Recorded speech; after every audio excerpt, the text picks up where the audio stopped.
Fuel is the official podcast of the 434th Air Refueling Wing. Join us for Airman connections, leadership insights, mentorship, and happenings mixed with some fun and humor. Please understand that the views expressed in this podcast are not necessarily the views of the U.S. Air Force nor the Air Force Reserve, and no endorsement of any person or business is ever intended.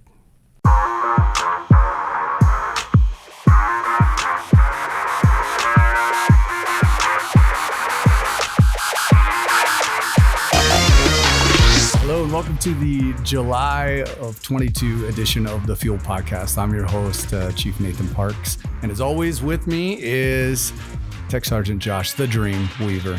Josh, glad to see you feeling better. Glad to see you here and enjoying this nice weather. So Much nicer than, a couple weeks ago? Man, in the hundreds, and you were tearing down a house or something. I was tearing down a house and it's 98 degrees. I'm over here waking up at 4 in the morning and using the light bar on my truck so I can see. Yeah. I can only work till like 8. Yeah, we all make life choices, Josh. Yeah. I chose the wrong week. Wrong.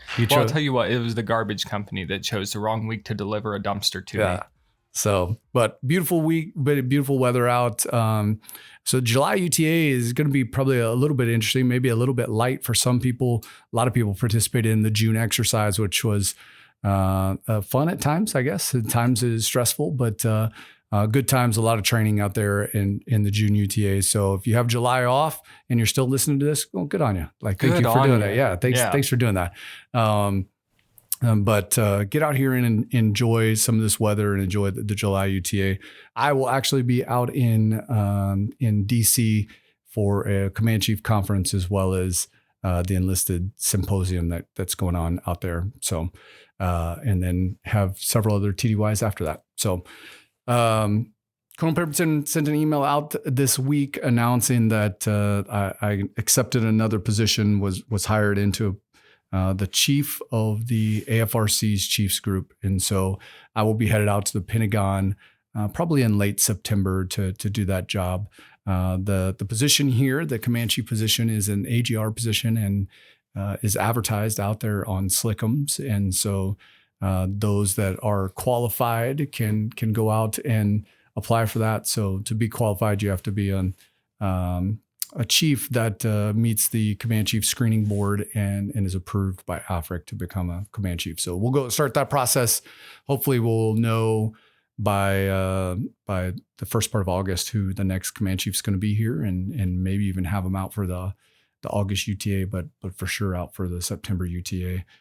So looking forward to seeing all the great candidates out there that apply for this position. That sounds like low-hanging fruit for a guest.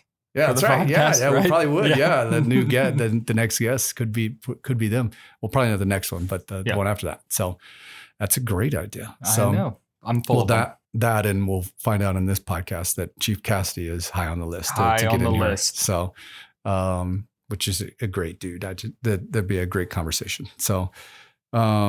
But we're going to get into a conversation here with a couple of our members that go from enlisted to officer. And we've had a lot of questions about it. And you guys sent in some information. So hope that you enjoy this conversation. Hey, welcome to our guest here. So we have Lieutenant Grasmick. Thank you so much for being here. And also Sergeant Hyman, thank you for being here. And as always, Josh, the Dream Weaver.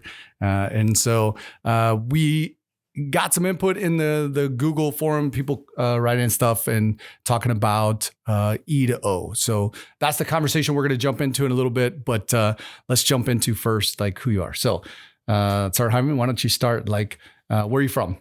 I'm actually from Walton, so not far from here at all. Walton. So the dog shed, yes. that's your go-to. Yeah, that's everybody knows that. Go down there. And then what's the other place? I live in Indy now. Oh, you do? Yeah. Okay. Whoa, moved out, huh? Yeah. So how's the people of Walton, do they treat you when you come back? I stay away. Yeah, they stay away. I don't ever go to Walton. I go to here, and that's about the extent of it anymore. They don't accept you anymore. I'm a city person now. Yeah, it's like an animal that has a human smell on it. You're nope, no longer welcome there. So you can't go back to the dog shed. Anything at the dog shed that we should know about, that maybe a secret menu or anything? I don't know about secret menu. Everything there is good. The freeze is really good too. Yeah, the freeze. Yeah. Yeah. So if you haven't checked those things out, you should. It's not that far. You go No, out the it's less gate than and go 10 to- minutes from base. Easy to grab something and get back here. So Walton, born and raised? Yep. Okay. And high school there? Yes. Did you play sports in high school? I played tennis. Tennis. Are you a legend over there? Like, can we go over there and see your name on the wall or anything like There's that? some pictures of me in there. Oh, okay. All right. And then last week or 2 weeks ago, we actually got you around Senator Donato, who is also from Walton. Yeah. And she loved your story, and we'll talk a little bit more about that later. But any family, any significant other, anything like that? Any kids, any of that? I do have a boyfriend. Okay. All right. He's active duty out in Texas. Texas. All right. What's he do? Training analysis. He was a crew chief, but he transferred out there smart. to take care of training family. analysis. That sounds smart. It sounds like it's too smart for either of us. Sounds like I don't get him qualify. hyped up. It's not. Yeah. Okay. Never mind. Sounds like I don't qualify for that job. Yeah. So awesome. Well, how long you been here at Grissom? 8 years. 8 years. All over in AMXS? Yep. Okay. And so you work over there with Chief Cassidy, Sergeant Fletcher, and that whole crew over there. Yeah, they're great. Yeah. So we'll agree to disagree. Just kidding. I love those dudes. They're great guys. So awesome. Well, thanks for being here. Yeah, happy to be here. Yeah. You ever been on a podcast before? No. Yeah, this is it. Have you ever listened to a podcast before? All the time. You do? Just not this one. Just not this. Yeah. You can cut that part Normally out. people lie. Cut that out. Yeah. We're not gonna cut that out. Like all of our 4 listeners are offended right now. So that's why we keep having people on here, is it boosts our ratings. Yeah, tell your friends in Walton. they'll tune in. All like 500 of them. Yeah. So that would be a significant boost to our numbers. Yeah. So Lieutenant Grasmick, how are you? Good, Chief. Good. Where are you from? Wyoming. The vast Wyoming. Yes. So most people think it's a large city in Montana. Yeah. So Is it not? it's west. Yeah, that's good. Wait, how did you get to Indiana from Wyoming? That is a long and circuitous story. All right, well, give me the clip Well, notes. first off, can we not use words like circuitous? Thought this was a this is podcast enlisted or- podcast, right? If I don't know what it means, the listeners aren't going to either. Well, because all 4 of them they're our family members, so we know. No, go ahead. So, I graduated junior college out in Wyoming. I was like all other, college graduates. I was broke and didn't have any money to do anything in life. So I was like, what's this military thing got going on? So I walked into a recruiter's office hoping to join the Air Force and only as an officer, right? And because did you have your degree at that time? Just a 2-year degree, because I didn't know anything about the military at that time. Okay. But I Not just a talked to 2-year the degree. Air Force recruiter, and he didn't really want to talk to me. Must have met his quota that month or something. But on the way out, I had to walk past the Navy, the Army, and the Marines to get back out the door. And the Army sucked me in. So I actually enlisted in the Army instead of commissioning in the in the Air Force. Yeah, that seems like a great choice. Yeah, that didn't work out Yeah, it was well at smart. all. Life choices. Yes. I picture that scene too. It's like you're walking out of a Wyoming recruiter, like, and then your Navy, Army, and Marine guy. The Air Force dude's all the way on the end, right? He's probably in his blues, right? As you're walking out, there's 3 dudes standing there smoking cigarettes. They were lining the hallway to see who could grab them first. Into your face is like, where are you going, boy? The only thing that set them apart was the Army guy goes, "We got pizza." Yeah, no. And so I'm a starving broke college kid. I'm like, I'm in. Yeah, pizza. Throw beer on top of that. So that's I think how Army gets a lot of people. If they only knew. I don't Just know. go around the colleges with free pizza. You'll meet your quotas for the year. Yeah, that's easily. right. That's like I said. That's also what you need if you're moving. That's So true. yeah, so you go in the Army. What'd you do in the Army? I was a Korean cryptologic linguist. And so the military sent me to Monterey, California. Josh's head just exploded. It exploded. Yeah, It was a good job. A good job. What was it? So cryptologic linguist. Mm-hmm. And then they teach you a language. So they gave me Korean. Do you still speak Korean? 네, 할 수 있어요. 그렇지만 많이 잊어버렸어요. Yeah. Which He means could be Take your saying word anything for it. Yeah. right I now. We speak have no some, clue. but it's been a while, so I've forgotten a lot. Yeah. Okay, so that's awesome. So then what'd you do with that? So I went to, like I said, Monterey. That language course was pretty long. It was a year and a half. If you do, first time goes on everything. But that's where I met my wife. And it's a terrible location. Horrible. Monterey, I suffered the entire time. Yeah. Going from Wyoming to Monterey, like that's terrible. Kind of like going from Walton to Indy. Yeah. Very similar. Yeah. That's right. Shocking. That's right. Shocking.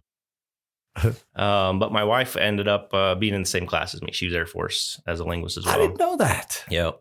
Yeah. And what language does she speak? Korean. Yeah. We ended up being speaking partners in that class. That's where it all started. Yeah. And so anyway, went to that training, moved on to Texas, and then went to Korea for about 3 years. Yeah. So that's how I ended up. I feel like the original question was, how'd you end up in Indiana? Oh, my wife was from Indiana. Okay. But you see how far back that goes? Yeah. Man, I told you, circuitous. Yeah. And I was in my head, I'm like, I had to go all the way to Korea to come back here. All of you out there that are looking to find that special someone, maybe take a foreign language class where they find free pizza at a college where they recruiting must station. Partner you with someone else. But yeah, free pizza. Always follow free pizza. Yeah. All right. So how long you been here? 11 years, Chief. 11 I started years. off as a crew chief, Mm-hmm. and then switched over to education and training.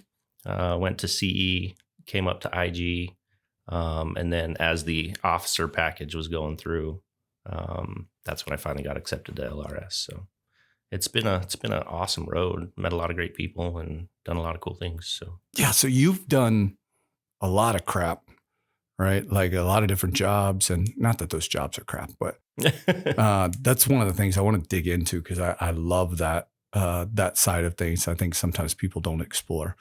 So obviously you met your wife there, so you're married. Kids? 3, 3 kids. How old? 17, 15, and 13. Okay. You're Boy. almost done. Boy. You can see the finish line. We're getting Yeah. close. Yeah. Boys, girls? 1 boy, 2 girls. Okay. Oldest boy? He is. Yep. He's been pretty good. I can't complain. Which one's your favorite? I don't have favorites. thought we were Whichever gonna one You will do the almost got dishes it. and cut the grass, right? Yeah, you almost got it. Changes weekly. Yeah. Yeah, that does change quite a bit. So awesome. So 17-year-old going to be a senior this year? Yes. Yeah, that's awesome. And that's any military plans for him or? They've been talked about, coming up with different plans and ideas. We'll see. I know my youngest wants to be a pilot here. Mm-hmm. So she had one of the interactions with Colonel Dwell while she was here. And that has just been one of those things like, wow, that's what you can do. Yeah. She was awesome. I want to do that. So That's awesome. Yep. Well, you may want to introduce her also to Sergeant Hyman. Yes. Sergeant Hyman is, most recently, why don't you tell us about, you went through a process here. Yeah. Right. To become a pilot here. Yeah. It's been a long process. Yeah. How long? Well, if you think about it, I had to get my bachelor's, so it's been quite a few. I joined and I always wanted to do this, but I wanted to do school, so I did my bachelor's and I enjoy school, so I was like, yeah. So that's let me get a master's. So I did that. And in what? Like, what's your bachelor's in? Criminal justice. Okay. And then my master's is criminal justice and public safety with emphasis on homeland security. So why criminal justice, I guess? I find it interesting. Okay. And that was my backup plan if something ever happened to me or you never know. That's if the military didn't work out or whatever. Yeah. That's you go out and be a sheriff in no, Wyoming. I don't want to be a In cop. Wyoming. That's what Isn't that Longmire? Longmire Yeah, is that's in right. Wyoming. Chief, Yeah. yeah. Yeah, you be the Walton sheriff. Oh, That'd be- no. So that's a different county though. So yeah, it is. So sure. So long process. Yeah, I did all that. And then there's a couple tests you have to take. Yeah, the FOQT. Yep, I did that. I took that twice. How'd you do on the first one? English is not my strong suit. Walton didn't come in handy in that department. Yeah. What about you? I How many will times say, did you take it? Chief, I took it twice. Yeah. So I failed the first time. Yeah. But I will tell you. So hold on. Yes. Hold on. Let's see, look at this. So if you're looking at this podcast, linguist. this dude, I did absolutely everything you should not do, or to make this process longer, I did. So learn from me. Yeah, so you took it twice. You took it twice. Yeah. It seems to be pretty common. Everybody I talk to, seems to take it at least twice. Yeah. Right. And so you take it a second time. Yeah, and it went way better the second time. Good. So my And some of scores the were first high. one is just that you have no idea what you're doing, right? Or know yeah, what you're and getting a into. lot of the topics I have not learned since high school, Mhm. like algebra and 20 years ago. Yeah, and geometry. That was never my strong. She was being nice No, to you. me. She's not near your 20 age. years ago, I took that class. Yeah. All right, Yeah, so- relearning all that was not fun. And I think the hardest part of it is the test is designed so you run out of time. Mhm. So if I could sit there and think about it all day, I could do really well, but you just don't have time. Yeah. It's just as fast as you can. If you have to think about it for a few seconds, Yeah. you're already wasting too much time. Yeah, that's what it was with me. It was just so for the math part, right?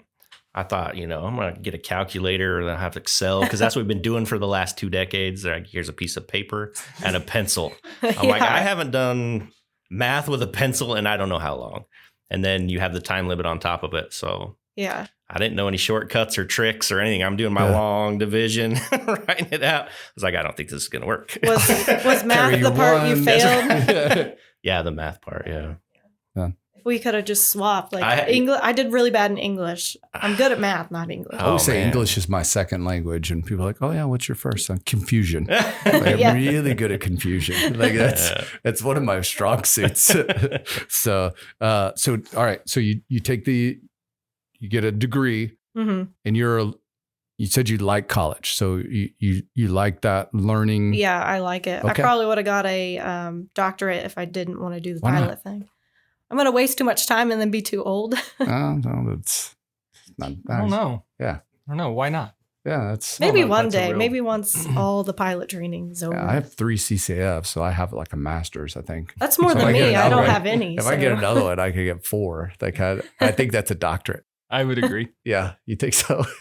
I mean, you can tell yourself that. Although yeah. earlier And I'll he's back like, you up. I just had community 2 years of college. I'm like, that's kind of hateful. It's kind of More than- hateful more to than the me, rest of us in the room. Thank you.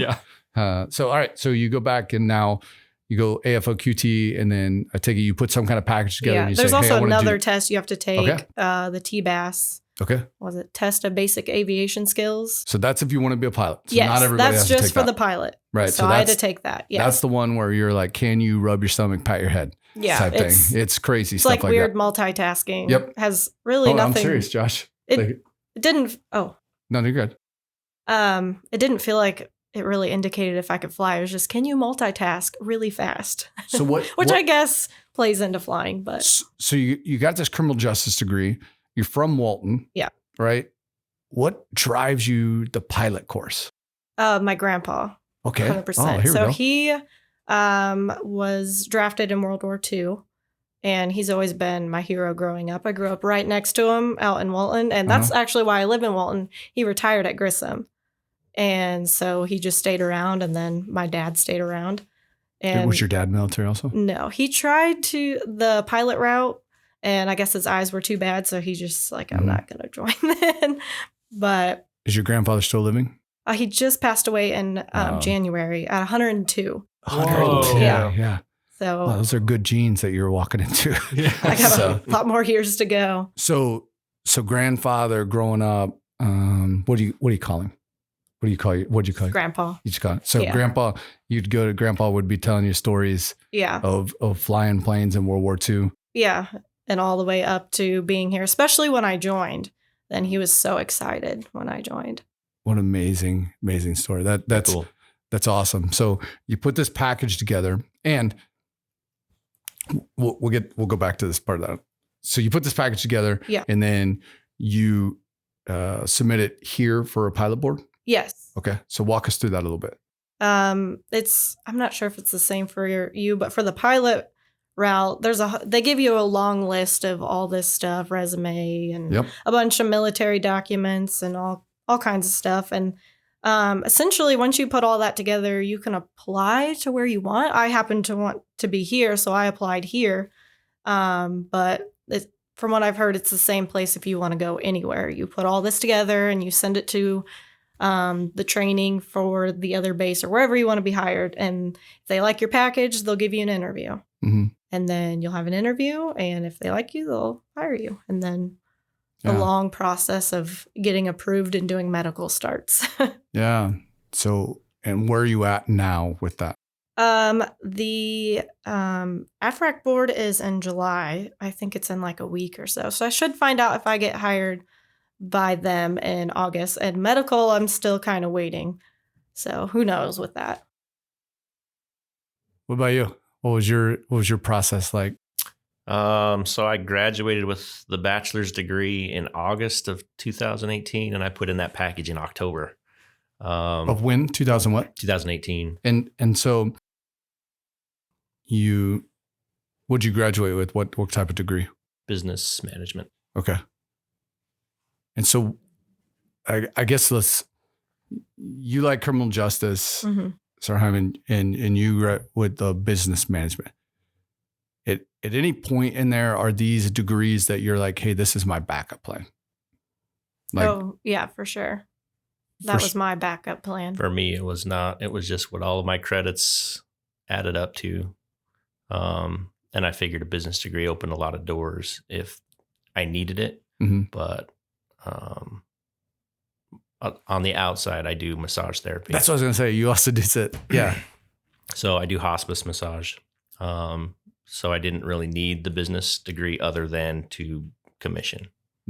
So that actually was another goal, was to get a bachelor's. So you're 2018, you get to your degree, you immediately put in your package. Mm-hmm. Somewhere along the line, you get a massage therapy. That was a few years ago, but yes, yeah, that was 2010, I think, is when I got that degree. Yeah. So you have this, you're doing this massage therapy just in kind of waiting. Was that the? It's what I do. I've been doing that for 11 years. Great job, best job I think I've had. I meet a lot of great people. I met some World War II pilots. One guy that started off with, flying the prop planes and then transferred to jets. And he goes, that was crazy and insane. Yeah. And so that was cool. But a lot of veterans, I meet a lot of veterans. And it's just a great job. So, but military wise, I always wanted to commission. So, yeah. What's that drive? Okay, there we go. Because I was leaning into my mic. It's my turn to ask a question. Yeah. I was going to ask, stand by for both of you. Why did you want, or do what you want started to commission? that whole process? Yeah, because and it's just me personally, but I have no desire to do that. So what was it for both of you? Yeah, and you look at it, you're like, I get it. Your grandfather was a World War II pilot, but you talked about how proud he was when you walked in the door, right? Just to raise your hand, and serve. So it's kind of like box checked, made my grandfather proud. Yeah, and that's why I picked the Air Force. I to be a pilot was always something I wanted to do, but I'm like, I don't know how this is. I hear his story. It's a very different Air Force from back then to how it is now. And joining maintenance, it was nice that I could see firsthand for these past 8 years. I get to see what they do. I work with them hand in hand. I go on trips with them. So I've seen it and I'm like, I want to do that. I've been able to see it. And now I know for sure. I always wanted to, but you never know. So, I didn't know what I was getting into. What drove you to that? Was it your grandfather, or do you think he was there drove other me people to join the Air Force at the time? And I wanted to do that, but I wasn't 100% sure. And then being in maintenance, that just solidified the rest. Was there any, to go down this? So Kokomo's big on females in the military, right? Mm-hmm. And so we're getting ready to dedicate the Marine Center over here to the first female Marine, and then downtown there's a statue right on the city square of 3 females that I actually served with one of them. And it's pretty amazing. You know, the first female fighter pilot I served with, like it's, so was there someone driving to that? Like, okay, being in the military is not enough for me. Were there people along the way that you're like, okay, I see myself as kind of like them? And I guess it doesn't have to be a female. It'd be anyone. I don't know. He's the only one that really drove me. Yeah. I love that. I really don't do. know. I love it. I love it. And as a parent, I would hope that someday, you know, to think about that, like, and I don't think you ever think about it when you're alive or anything, but to think that your grandfather, you know, being able to, at the end of his life, be like, someone wanted to be like me. Yeah. Like I lived a life that someone wanted to emulate. Man, to me, it's amazing. And so what drove you this way? I mean, you said you started out in Wyoming. You're here in the vast areas of Wyoming. And the only real experience I have with Wyoming is passing through there. And at 85 miles an hour, right? Out. Yeah, man, it's my family has you say Wyoming around my family and it's like they start shivering. We were driving an RV. Quick story. Sidebar, standby listener for a great sidebar story. Driving an RV through there, and all of a sudden we're Class C. It has that window above and all of a sudden that window implodes and throws glass everywhere inside of our RV. And so I'm like, okay, problem one. Problem two is we're in the middle of nowhere. We have no cell phone service. Mm-hmm.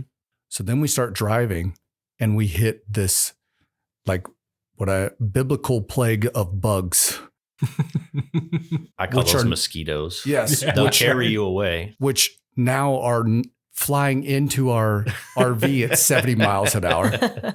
So now I've got to take a mattress and pretty much duct tape it to the window so bugs aren't flying yet. Getting better. Yeah. So the family doesn't, Wyoming's not on the top of our list, right? And so you're in Wyoming, this bug infested place, right? And you're not good for the tourism industry at all. So, and then what drives you to that point of why did you even want to be an officer to start with? How long is this podcast? No, I'm just kidding. So the first military memory that I have actually was the television of MASH, if you remember that. Yeah. And I remember these guys, and they were captains, and they had like their own tent. And for some reason, they like made everybody laugh, right? Yeah. He wants his own tent. They made the world a better place. They helped people, and they saved lives. I'm like, wow, that's pretty awesome. You should have started with all of that and then followed with they get their own tent, because now both of us are going, yeah, he wanted to do it, so he have his own tent. So far we had Douglas on here that's like, yeah, why'd you come in? I really wanted a job with air conditioning. Yeah. And Lieutenant Grasmick's style, like, I just wanted my own tent. Live in Wyoming, that's what we do. They also had they had a still in that tent. They were brewing beer and alcohol. So and I was a whiskey kid. I didn't know what came out of that, but they thoroughly enjoyed it, whatever it was. Yeah. So yeah. But that's what it was. It was kind of that guys that people went to when they needed problem solved. And I was like, that's what I want to do. Like, I like helping people. I don't know what this captain stuff is, but, and as I got older in the military, I was like, that was the drive, was to go do that. I knew I didn't want to be whatever a corporal was. So corporal radar, corporal clinger. So do you see, not that job. Do you see Sergeant Weaver as kind of radar? Like, you know what? It's corporal. I kind of do. Yeah, like, he's always there in the background making things work. Making things happen. Although he could be the one that they rouse out of bed at 3:00 in the morning to make a phone call too. Yeah, so. That's right. That's interesting that drove you to it, and I wonder how many other stories there are like that. I hope I'm not the only one, but you think there's, because I think that TV series especially made an impression. And was anybody in your family military? So the only one that I remember, I had a cousin that joined the Army a couple years before me. He was a tank driver, but after he left for basic training, I never saw or heard from him again, really, until after I joined. Have you followed back up with him? Like, he's alive. Okay. He's in Texas. He's good to go. So that left a cliffhanger right there. Like, that's what's the rest never of the story? Saw him again. I feel like the next podcast. I'll join the military and I'll find him. I'll bring him back. Right. Yeah. So, all right. That's my quest. That's it's interesting. And the process for you, so 2018, you get your degree, you take the AFOQT. I did, yes. And I failed. And I thought it was a joke at first when they gave me the score. They're like, you failed. I'm like, no, I didn't. Had you ever failed anything up to that point? No, never. That's why I thought it was a joke. Had you ever failed anything up to that point? How old were you at that point? 38. Okay, so you were 38 years old before you failed something. Yeah. Good for you. That's a lot of frustration and stress, but yeah. I mean, I was like, I know I didn't ace it, but I didn't fail it. Yeah, I was an overachiever. I started failing real young. Right, yeah, like 12 years old. You should just get that out of your system early. 12? Yeah, I would try 4th grade for me. So I failed that grade. So thanks for bringing that up, guys. I appreciate it. No problem. Yeah. So you fail this test, you take it again. Yeah, right. Well, yes. But the thing is they don't tell you why or how, right? So I thought it was because of the timeline, or I thought maybe in my long division, I miscarried the one because I was scribbling so fast, but you don't know. But you're 38. Doing math, yes. Right? That, like you said, you hadn't used in 20 years. Yes. But Algebra 1, freshman in high school. But what's the limit? What's the age limit for officer? That's a good question. And at the time, I was worried about it. Yeah. But there wasn't an age limit for me. And, I don't know the exact regulation right now, but plus the time you have in the military, they take off. Okay. So, I mean, I was totally good on that. Yeah, we'll have to get back to people on that. So I don't know that I know for the enlisted side there is. So it's now 39. No, I think it's, and we should double check this. Actually, I'll do it when we continue to talk here, but I think it's 38 minus your time in service. Yeah. So you have to be 39 before you go, your first enlistment, you have to be 39, right? Under 39. So for enlisted side. So, but I would also double check that. Yep. So you're 38. And I was worried because there was something I saw, and I think it was an older regulation when I was researching all this. I think there was some kind of a cutoff at either 40 or 42. And then I saw a reg where that wording was different, right? Yeah. But I was like, 38, I've got plenty of time to get this in and going. And then reality hit you. Yeah. But how's that also? Like you're, and I don't know how old you are, Sergeant Hyman, but you're 38. And at this point, you got kids, right? And a family, and you're trying to start a new career. Yes. How's that going? A little bit, not scary because I did the linguist route. I switched to the aircraft maintenance route. I went over to the training world. So I've been kind of getting used to changing and learning things, getting out of my comfort zone. But really what helped us all is Grissom. So being here at Grissom, I didn't have to move anywhere. I didn't have to uproot the family. So it was not a risk, but it was something that a chance I could take and not mess up everything. Okay. So even if the officer package didn't work out, if for some reason I was too old or they, didn't like the way my eyeballs looked, I mean, I still had Grissom. I still had the careers here. Yeah. I was still on a good track on the enlisted side, and I liked where I was going. So I felt good about making that. It was basically, if you get to the end of your life, right? Am I going to regret not trying or trying? So I'm like, I would regret if I didn't try. I just told somebody that the other day is, you got to look at is which is going to be greater, the effort it takes to get there, or the amount of regret you're going to live with for the rest of your life.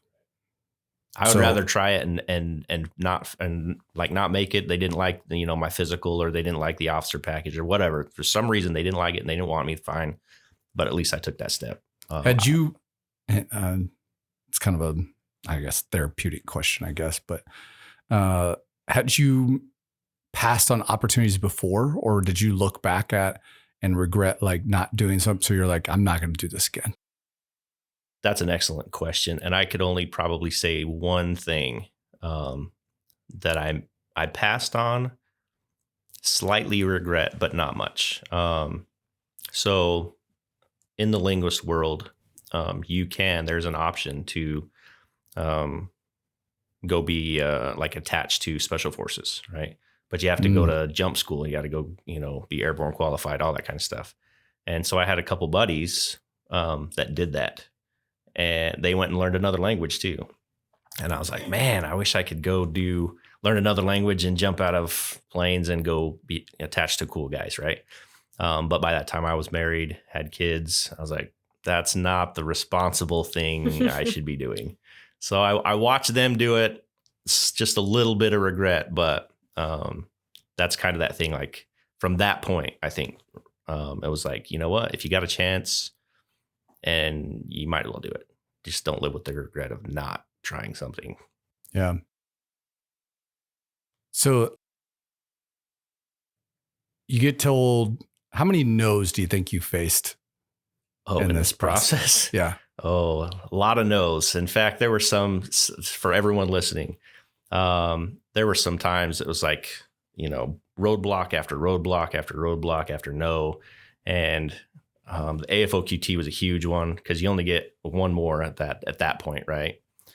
Maybe another with a waiver. But I was like, man, I don't know how many more no's I'm going to do before it's time to just pull the plug and keep going with the direction I was going. So what about you, Sergeant Hyman? How many times do you think you hit roadblocks? Definitely that AFOQT. I was terrified after the first time. I'm like, if I fail it, yeah, you only get one more. I'm just out of luck. So what about before that? Like, what about with college and stuff like that? Roadblocks along that too, like with your working and doing college and. Yeah. Well, I started college out. I played tennis for IUPUI, so I wasn't even in the military at the beginning. Hey, there's two college athletes in here. Hold on. I knew that was going. Man, you beat me to it. You beat me to it. So Joshua, the Dreamweaver, was also a college athlete. So how many people were on your tennis team? 8 or 9. Yeah. So well, first off, you say sport. IUPUI? Yeah. I'm pretty sure that's D1, so she already wins. Yeah, it's a single. Yeah. Josh was on a basketball team that had 6 people. So and it was an AIA. Yeah. So and a freshman Is that team. even a full team? Hey, all right. Whoa. She's fitting in well. There's a sub. She's fitting in well. There's a sub. Yeah, in there. there's only 5 people. Anyways, back to the show. Yeah. So you, even in college, like, do you feel like there was a time where you're like, I'm so frustrated right now? Yeah. When I started college, I started with exercise science. Mm-hmm. I was like, I love working out. I'm super into sports. I'm like, that sounds like me. And I did that for 2 years and I hated every minute of it. And I was like, oh, everyone hates college. It's not fun. And then it got to the point where I just wasn't enjoying it. And I took a really long test with my counselor. And it ended up saying 3 things that I should do. I should be criminal justice. Mm-hmm. I should join the military. And I should be a farmer. I was like, that's just because I grew up in Walton. Yeah, yeah. Did So not we're see going that 2 out of 3 But- now. Yeah, the Walton genes are really coming through. I always wanted to join the military, and I was like, well, this is better time than any. I wasn't enjoying tennis as much as I thought after 2 years, and I didn't want to do it anymore. So I quit that and joined the military immediately and then switched my major. And then I loved criminal justice. I was like, this college is actually interesting. If you So after actually 2 love years, you joined the Air Force? Yeah. Okay. So after that was a big roadblock. I feel like I didn't like anything. I'm like, is this just how it is? And it's not like that. So I'm glad I switched. And I'm glad I joined when I did. I always planned on joining, just didn't know when. So it worked out. So some of the frustration or no drove you to this. Yeah, it did. Drove me then- to it at least sooner, probably. But then what kept you going? Was it that, hey, you get in the military, you get a little taste and you're like, hey, I want some more? Or what kept you going when you hit the other roadblocks? Like you hit the AFOQT, right? And I don't know, I'm assuming that other people knew you were taking the AFOQT. Yeah, everybody knew. So then, So everyone asked. Yeah. I tell everybody. They gave me so much crap over in ops because they all knew I wanted to come over Yeah. there. And when I failed English, they're like, how do you fail the English part? You do well on every other section. All you need is the bare minimum for English to be a pilot. And Yeah. they want high pilot scores. I did great on all the other stuff, not English. So it's been kind of a joke ever since then. that I can't read. That's But- what they but say. how big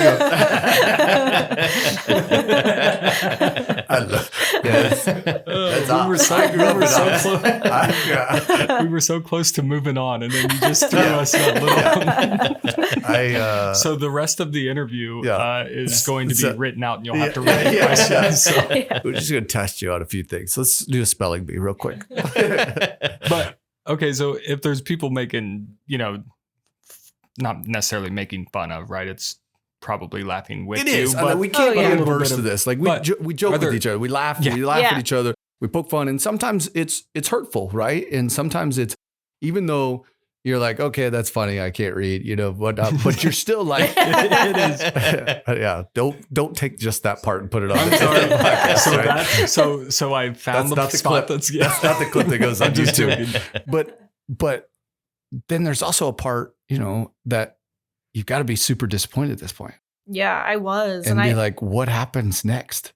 yeah, and I felt it was kind of embarrassing and disappointing because all of them really wanted me to go over there and everyone supported me. And then when the only person that failed that test was me, it was no one else that. Oh, there was other people taking it at the same time?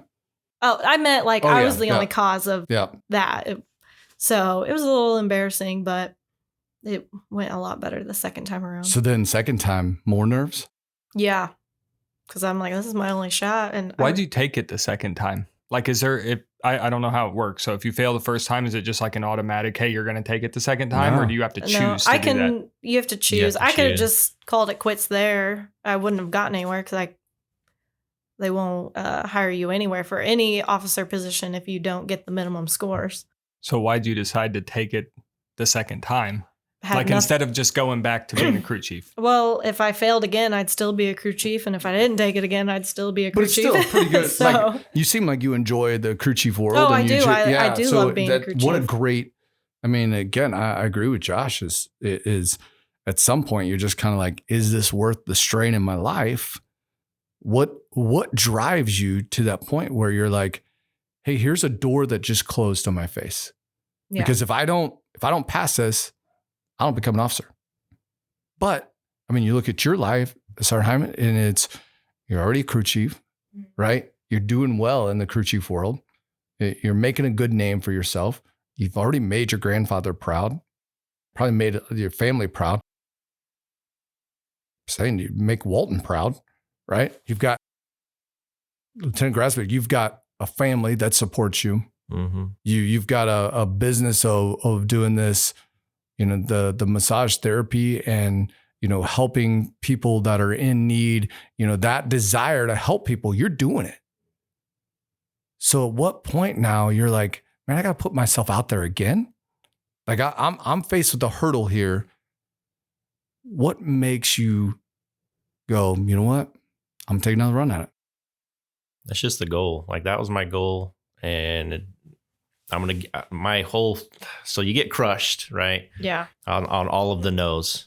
And you're like, you know what? I'm going to keep going until somebody tells me stop. And so that's what I did. I'm like, I'm going to take that test. I will say I lost a lot of sleep over that test.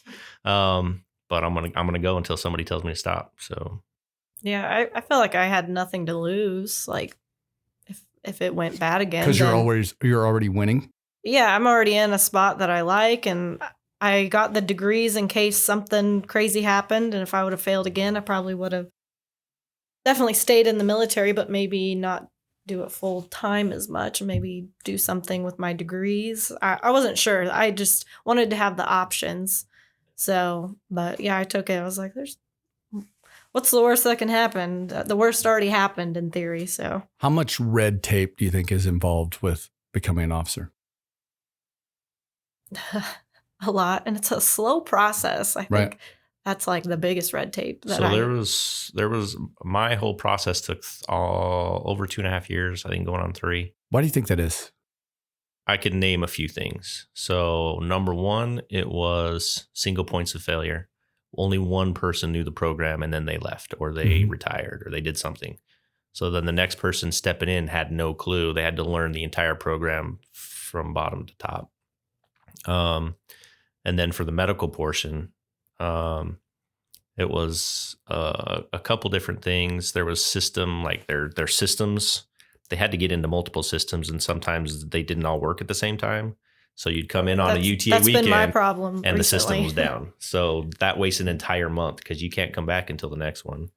I think one of the doctors, he was new and he didn't have comm access yet or something, so he couldn't sign anything because he couldn't log onto a computer. And then there was another one, and I think you mentioned it earlier. So they did a blood draw, and they waited so long. And it's kind of blurred into another. They waited so long they had to take more blood, and then they changed the form on the blood vial. So then that blood didn't work anymore, and I had to go back in and get more blood. Well, every time I have to keep doing this, that's a month down the drain. Were you doing it here? Yeah. Okay. And then that whole process took so long that I hit 40 and became old, right? And then like, oh, well, now we have to give you old people tests. So that just added more stuff onto the stuff that I've already been doing for 2 years. Is that the technical term for that? Is old people stuff? Yeah, we have more tests for you because you're old now. So you're talking about single points of failure, system failures, right? And then at the time, I was kind of the lowest priority. So we have, you have deployers, and they're going to be your top priority no matter what. So when you come in for the 1 month, if there's only one doctor and he's got to work through all the higher priorities, he just doesn't have time to get to you that month. So that's another month when you come back. So, do you want to add anything to that? Yeah, my medical for pilots is a little different. It's kind of been a process too, but I have to do all mine at Wright Pat. They can't do it here. So I have to go through our medical, and then they have to go through their medical. And so you have to travel. Yeah. And it seems pilots get to go to OTS way quicker. 2.5 years. That's like crazy. I was the fast one. They told me like 9 months maybe. And if I really push it, I could probably go sooner. So I don't know why that's so different, but I will tell you that the process is it takes a long time. There's a lot of red tape, and we continue to work on it. Colonel Kuhn is working hard with a team to figure out how to streamline that here at Grissom, right? Because we have a lot of individuals that want to do this. But let's take a look at this. So single points of failure. We got system failures. We got forms changing and documents changing, right? It's a moving target. Well, I need this. Well, now you need this because you've aged and you've turned difference. Time. Hey, here's another month down. Now this test that you took before is no longer valid because you've timed out on this other one. And so we got to go back and do this one. And travel. If she's going to have to go to Wright Pat. So the tyranny of distance, right? And travel. And so the availability of resources. If we looked at that and we said, what do I want an officer to be good at? Well, I want them to eliminate single points of failure. That's my whole goal in life, Chief. I want them to be able to work through system failures. When things change, I want them to come up with solutions. I want them to be able to maximize time, right? I want them to take a process that is way too long and be able to reverse engineer it and come back and say, this is how long the process should take. I want to take people that feel like they're the lowest priority and be like, we're going to make you feel valued here. And I want someone who doesn't have the available resources here to figure out a solution to that. So when you look at this whole process, and you're not even done yet. Yeah. You're still have a in lot it. to go. Do you feel like the longevity, the all the hurdles that you jumped, you think it makes you a better officer? Certainly. And I tried to pass on everything that I learned to the people coming behind me. I tried to smooth out all the road bumps, speed bumps, whatever that popped up, so that their process would be easier. There have been a couple people that have followed, which has been awesome to see that their process didn't take nearly as long. And there for a while, I thought for sure it was just the last filter to see if you really wanted to be an officer. I'm like, they're just messing with us now. I was just about to say, They are you guys messing with must us. really want to do this to get. Yeah. And I think part of it, we've done this, but not on purpose, right? Don't get me wrong. I don't think the Air Force is. No. Is that- So I had a lot of is that- people that helped me along the way. And I'll name those names. Sergeant Zeiger, he was really good in reaching out and networking with other people that had processes in place. Sergeant Golden and Sergeant Hendricks. Like whenever I went over to medical, they almost grabbed me by the hand and said, like, you and I are going down to this doorway right now. Like, I mean, it was nice. They kind of helped facilitate as much as possible. So the people here that were in charge of the program that could do what they could do, like they really helped. And so it's just as long as they get the credit and kudos for that, because that process could have taken a lot longer had I not had anybody for trying to support that process, I guess. So Sergeant Hyman, these lessons that you're learning, Yeah. How do you think that's going to play into your career? I feel like it's definitely going to help going through this whole process of being patient. And the other thing I think that's important with doing this whole process is don't just sit back and assume everyone's going to do it for you. Because I've heard of people doing that and then they wait forever. That never works. Yeah. You got to be in charge. The other great thing about Grissom is it is small, and I've been here long enough. I know a lot of people. So when they say like, oh, this person is in charge, I can just walk over and be like, hey, where's this at? And been around and we have enough rapport that they're like, oh, yeah, let me go look for you. And it's just been great. Networking is like so important. And Very. just like being nice to people. That's like a big thing I've learned in the military. Like, because sometimes you need things done.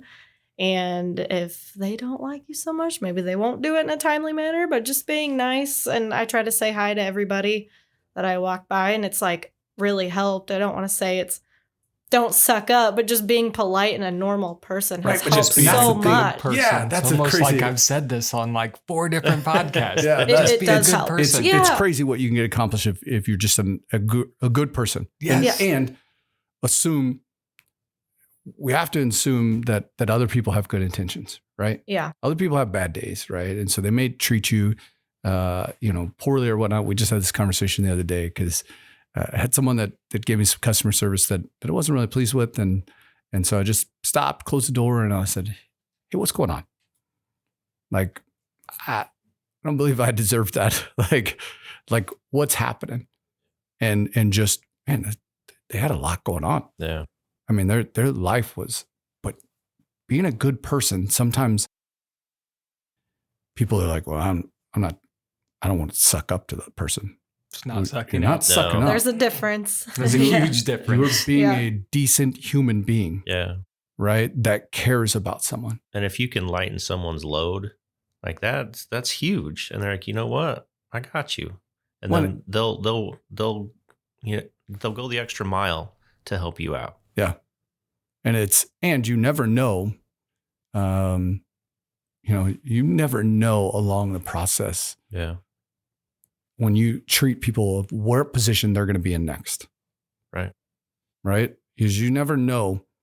There's pilots that I guarantee you that give you a hard time, or you're like that I did Someday not I'm gonna deserve be that. your boss. I didn't deserve that. And someday you may, or the same way with you, Lieutenant Grasmick. There's people that, when you're an IG or when you were in any of those positions that people treated you a certain way. And now here you are an officer, and you're like, I think you guys are good people to where that doesn't come back and be like, because you treated me like crap.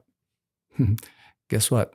Get ready to get locked up. We're gonna go down this process. But I don't want to lose sight of the fact that it's the process. Sometimes we lose sight of how much the process teaches us. And we just want to get through the process. And we just want to be on the other side of that. And if we don't take time and we don't step back and look at this process really teaches people how to be a good officer.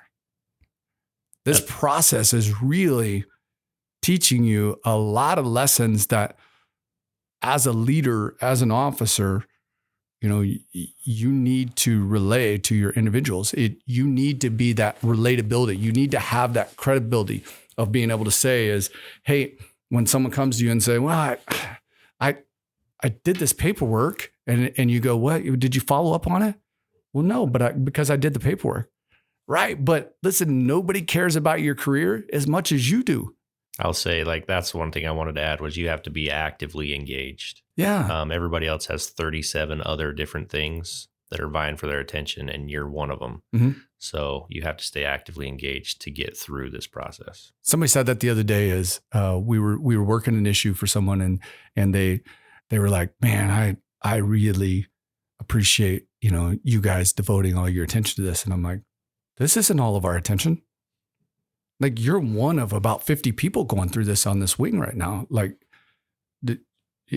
there's a lot of attention that we have to devote in a lot of different directions. But when those members take, charge of their career, when you have that to where you're invested, and I show how much, or I see how much you guys are working and you are desiring it. But there also has to be a part where we step back and we look at and say, there has to be a driving force behind it. Because at some point you would have just quit. I mean, you have to search up everything by yourself, all the little regulations that you need to do to get these packages together, how they're supposed to be formatted, how they're supposed to be routed, like all that stuff. Like, you're the one that has to get in there and do that. And so, just like you said, Chief, that process makes you better because you're the one doing the work. And that desire has to be great enough to overcome these hurdles. It has to, yes. Because otherwise you just say, screw it. It's not worth the work. It's not worth the effort. I'm out. Yep. I gave it a good college try, and not like a Wyoming college either. I was like thinking NAIA. Come on. an NAIA college try, like a full college try, right? But I want to bring up a couple of pieces as we kind of wrap this up. Is one, what a great example and what a great story to tell your kids on all the times that you failed and you had to pick up pieces and move on. And you're not in this boat. You don't, what we desire is on the other side of difficult. If we didn't go through difficult, we can't get there. There's no way around it. We have to go through difficult. And so, man, I thank you for being an example for people to look at and say, okay, I need to keep trugging. I need to, That's one of the biggest things I'd say, Chief. This process doesn't demand perfection. Like, if you don't pass the AFOQT on the first time, it's not your failure. This process demands perseverance. Yeah. And for you, Senator Donato and I were talking, and she said, I think she's the first female pilot from Walton. Yeah, and she's like, probably. I want to capture that. I want to recognize that. And I look at that and I say, you talking about your grandfather, is there's going to be little girls, little boys, that little kids in Walton that are going to look at you and say, I can do it because she did it. That's what I hope. Yeah. And I think when the process gets heavy and the burden gets heavy, and we don't have, I feel like I have getting ready to move on to another job that I don't feel like I deserve or that I'm qualified for. Right. But I also don't have your story, and we need your guys' stories. We need great enlisted members that want to be officers to continue to do that, for us to continue to have a military that people say it's worth me jumping through all these hoops. Why? Because I had a captain or a major one time that used to be enlisted, that they did all those things and they were the best leader I had.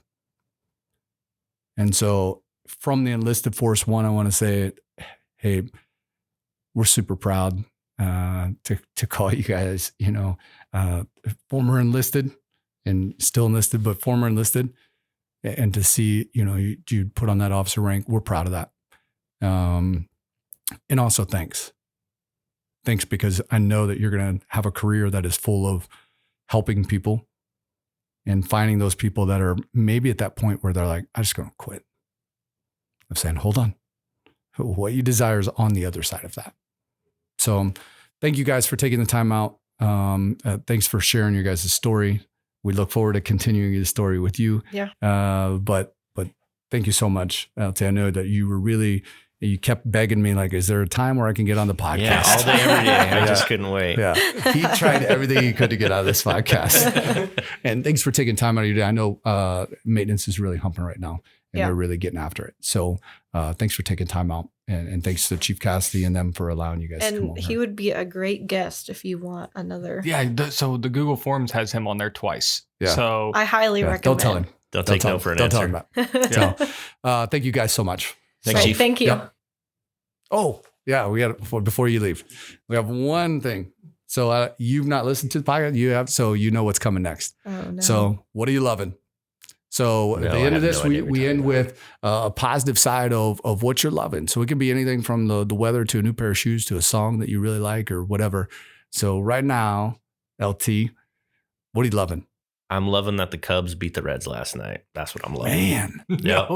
Wow. That was awesome. Yeah. I wish I would have known you were a Cubs fan before we started this. So many jokes. Perseverance. Yeah. Sergeant Weaver, we're going to give her an opportunity to be thinking. What are you loving? Well, so I'll say I'm loving it now. I'm going to say this time next year, I will not be saying the same thing, but my kids are so fast at running. Yeah. So we've been doing these races every Tuesday. And so my daughter's birthday was yesterday. She turned 8. So on Tuesday, day before her birthday, I said, hey, let's run your fastest time for your birthday. And she gives me like this little smile and she's like, okay. Well, I run with her all the time. That's why I say I will not be loving this next year. And so she runs a 7:47 mile, which is like 30 seconds faster than her fastest time. And it's just awesome. And then my son, who is 4 and goes like right up to my hip, ran like a 9:20 mile. Yeah. I don't even know how his little legs That's pretty fast with little legs. Yeah. It's so bad. Yeah. And so it's awesome to go out there and do that with them. And, this is in Anderson and they've got like 100 kids that come out there every week and everyone just gets to run a race. And it's just so much fun to go out there and run with them. Yeah. Next year I will have to train to be able to run with my daughter unless I just want to stare at her back, Yeah, that's the whole time. A quarter mile in front of me. Yeah, I'm sure she finished strong. I'll catch up later. I'm going to guess. Yeah. That's I tell Colonel Pemberton, I'll jump in for one lap with you. Like, I'll cheer you on for one lap. So my wife is getting ready to have surgery on her knee, but she still tried to run with my son because I don't necessarily want them to run by themselves for a mile. And she can't keep up with him. So once I finish with my daughter, I always turn around and run with him. Well, this week I couldn't find my son. I was like, I can't see him anywhere. And all of a sudden, and we're almost at a mile. And all of a sudden I just hear, ha, ha, ha, ha, ha. He just starts laughing and taking off. And I'm just like, I do not like you right now. You have so much energy that you're almost done with a mile and you're just laughing and sprinting. Yeah. Good for you. Sergeant Hyman. I feel like this is the hardest question you've asked me today. Yeah. But I guess the only thing I could think of, my hobby right now is powerlifting. Really? Yeah, super into powerlifting. I just competed 2 weeks ago, and it was kind of like my last one because I need to start running for OTS. I don't run. Yeah. But I ended up finishing first, and it was nice to end on a good note. And now I got to start. What was the lift that you finished first? Like, what's your? It's squat, bench, and deadlift. Okay, so give us your PRs in those. Squat is 265. Okay. Bench is 132, and then deadlift's 303. Wow. I'm gonna leave now. Yeah. So hey, after the podcast, let's get together. Let's see who. I'll see you guys at the gym later. Yeah, that's right. You guys have fun. Yeah, that's awesome. Yeah, I love those it's a lot stories. of fun. Sergeant Wilson actually competed in a fitness competition down in Indy week ago and finished first. So we have a lot of, people that are involved with this. So let's see, what am I loving? Man, I